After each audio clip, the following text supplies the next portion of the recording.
अस्सलाम वालेकुम। मेरा नाम डॉक्टर अदनान असलम है। आज की वीडियो में हम बात करेंगे कि घर पे ब्रॉयलर चिकन फार्मिंग कैसे की जा सकती है, इसमें हमें क्या क्या चीज़ें रिक्वायर होती हैं, आपने ब्रॉयलर घर पे पालना कैसे है और आखिर में इसे बेचना कैसे है। सबसे पहली बात हो जाए कि इसमें प्रॉफिटेबिलिटी क्या है। अब अगर हम घर पे ब्रॉयलर चिकन पालना चाह रहे हैं, उसकी फार्मिंग करना चाह रहे हैं, तो उसमें प्रॉफिट कितना हो सकता है। आजकल जो सूरत हाल चल रही है उसमें ब्रॉयलर की शॉर्टेज है, मार्केट में ब्रॉयलर कम अवेलेबल है। आप ही देख रहे हो कि रेट बहुत ज़्यादा है और फार्म रेट इस वक्त तकरीबन 300 रुपीज़ पर केजी चल रहा है। तो कॉस्टिंग, क्योंकि अगर आप घर पे करते हैं आपको रेंट नहीं पड़ेगा, आप खुद पाल रहे हैं, आपकी लेबर कॉस्ट नहीं होगी, तो आपको कंपेरेटिवली लो रेट पे कॉस्ट करेगा। लेट्स से कि ये आपको 150 पर केजी ये कॉस्ट कर लेगा।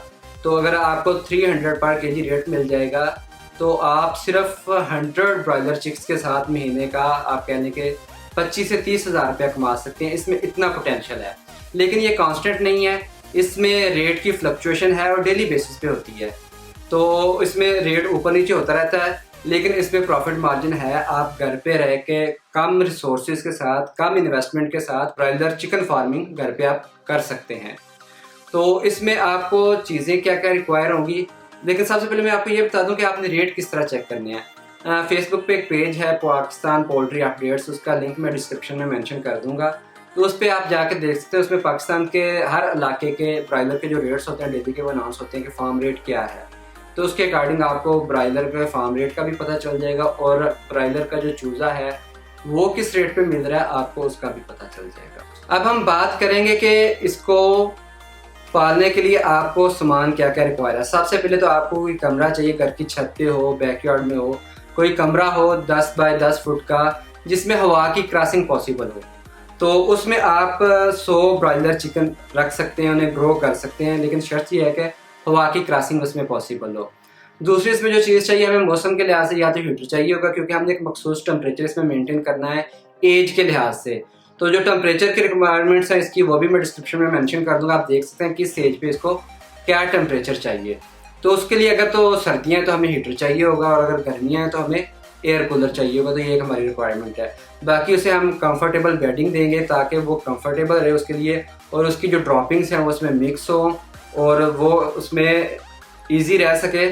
तो उसके लिए हमें या तो रेत चाहिए होगी, या हमें चावल का छिलका चाहिए होगा, या हमें साडस्ट चाहिए होगी।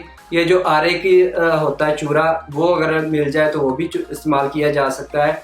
तो आपको इतना चाहिए होगा कि आपके फर्श के ऊपर कोई आप 2 से 3 सेंटीमीटर की एक तय बन जाए ताकि वो उसकी ड्रॉपिंग उसमें मिक्स होती रहे। इसके अलावा हमें फीड डालने के लिए फीडर चाहिए, वो 100 अगर आप चूज़े रख रहे हैं तो आपको 4 फीडर काफ़ी हैं।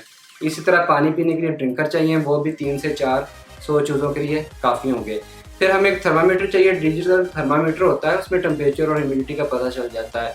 वैसे तो हम बर्ड के बिहेवियर को भी देख के पता चला सकते हैं कि टेम्परेचर इसे ठीक मिल रहा है कि नहीं। उसमें यह है कि बर्ड कंफर्टेबल बैठा हो, ना तो वो ग्रुपिंग कर रहा हो, ना एक दूसरे के साथ जुड़ के बैठा हो, ना वो मुंह खोल के सांस ले रहा हो, तो उसमें वो कंफर्टेबल हो। आइडियल कंडीशन यह होती है कि हर टाइम पे कुछ चूज़े फीड खा रहे हो, कुछ पानी पी रहे हैं और कुछ रेस्ट कर रहे हो। तो इसका मतलब है कि एनवायरनमेंट आइडियल। अगर आपके पास थर्मामीटर नहीं भी है तो आप इस चीज़ से जज कर सकते हैं, लेकिन मैं आपको रिकमेंड करूंगा कि 400-500 रुपये का आएगा तो आपको वो अच्छा आइडिया देता रहेगा कि आप जो है स्टैंडर्ड के मुताबिक इसके टेम्परेचर को लेके चल रहे हैं। उसके बाद हमको फीड चाहिए।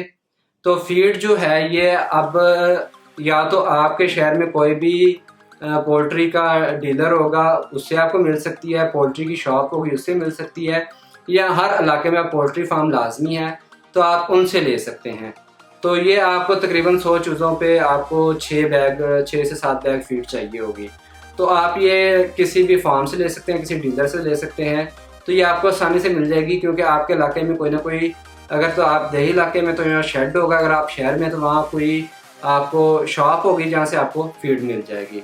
चूज़े जो हैं वो आपको कंपनी से मिलेंगे। अगर तो आप बड़े शहर में तो हैचरी वहाँ पे किसी ना किसी कंपनी की लाजमी होगी, तो आप वहाँ जाके एक बॉक्स में 100 चिक्स होते हैं तो आप एक बॉक्स बाई कर सकते हैं। और आप किसी छोटे इलाके में, छोटे शहर में रह रहे हैं जहाँ पे हैचरी नहीं है, तो आपके वहाँ कोई पोल्ट्री फार्म, सेमी फार्म या कंट्रोल्ड फार्म या ओपन फार्म लाजमी होगा। तो आप उस बंदे से रब्ता कर लें, उससे कहें कि जब आप अपने लिए चूज़ा मंगवाएं तो मैंने उसमें से 100 चिक्स लेने हैं, तो आप उससे बाई कर लें। तो इस तरह ये आप सारी चीज़ें अरेंज कर लेंगे, ये आपकी रिक्वायरमेंट्स है, तो आप ये सारी इसमें मीट करेंगे। अब बात आ जाती है कि आपने इसको पालना कैसे है। सबसे पहले तो आप रूम तैयार करेंगे, उसमें आपने जो भी चीज़ अरेंज की है उसमें आपने आरे का बूरा वो लिया है, या आपने चावल का छिलका लिया है, या आपने रेत लिया है, वो आप कमरे में बिछाएं। उसके ऊपर आप फीडर और ड्रिंकर रखें, और चूज़े के आने से पहले फीड और पानी इनमें होना चाहिए। तीसरी बात यह कि आप टेम्परेचर जो है वो मेंटेन रखें। अगर सर्दियां हैं तो चिक रिसीविंग पे हमें 32 टेम्परेचर रिक्वायर होता है, आप हीटर चला के वहाँ का टेम्परेचर 32 डिग्री मेंटेन कर लें। और अगर गर्मियाँ हैं तो आपने फिर उसी हिसाब से उसे एयर कूलर से या पंखे से या किसी भी तरीके से, आप जिस तरीके से मैनेज कर सकें, आपने टेम्परेचर ये वाला अचीव करना है। चिक रिसीव करें, उन्हें वहाँ पे छोड़ें, वो फीड पानी अपना खाना शुरू करें। पानी हर वक्त वहाँ पे अवेलेबल होना चाहिए, फीड हर वक्त अवेलेबल होनी चाहिए चूज़े के लिए, वो अपनी रिक्वायरमेंट के मुताबिक कंज्यूम करता रहेगा। और आपने उसके फीड और पानी के बर्तन जो है ना हफ्ते में एक दफ़ा लाजमी वाश करने हैं। और इस तरह कोशिश करें कि आप बिला वजह की मेडिकेशन पे ना जाएं। तो आप बगैर मेडिकेशन कैसे पाल सकते हैं। वैक्सीन इसमें आप अगर एनडी की करवा लें तो वो ज़्यादा बेहतर है। वो 100 डोज वाली जो है ना हर वेटनरी स्टोर से मिल जाती है। 100 डोज वाली एनडी की वैक्सीन ले लें, वो आप इसे लाजमी करवाएं। तो इस तरह आप इसे 35 से 40 डेज तक ग्रो करें, तो इसे आप 2 kg वेट तक अगर ले जाते हैं तो आप इसे ईजीली सेल कर सकेंगे। अब इसे सेल किस तरह करना है। सेल करने का तरीका ये है कि हर इलाके में या हर गली मोहल्ले में जो है ना चिकन की शॉप्स लाजमी होती हैं, फट्टे होते हैं। तो एक फट्टे की दिन की इतनी सेल होती है जितना आप चिकन ग्रो कर रहे हैं। तो जब आप उसे जाके कहेंगे कि मेरे पास चिकन है और मैं ये सेल करना चाहता हूँ, तो आपसे ईजीली ले लेगा। क्यों ले लेगा? क्योंकि आप उसे फार्म रेट पे देंगे। तो जो वैसे वो ले रहा था उसे सप्लाई रेट पे मिल रहा था, सप्लाई रेट जो है वो फार्म रेट से थोड़ी ऊपर होती है। तो आपका वो सारा माल 1 या 2 दिन में वो ले लेगा और आपको कैश पेमेंट मिल जाएगी। तो ये एक बेसिक वीडियो है अगर आप घर पे ब्रॉयलर चिकन की फार्मिंग करना चाह रहे हैं। तो इसके अलावा अगर आपका कोई क्वेश्चन हो तो आप मुझे कमेंट सेक्शन में बताएं, मैं उसका आपको आंसर करूँगा। और अगर आपको मेरी ये वीडियो पसंद आई है तो मेरे चैनल को सब्सक्राइब करें, ताकि आपको पोल्ट्री फार्मिंग के हवाले से नई वीडियोज़ के नोटिफिकेशन मिलते रहें। Thank you.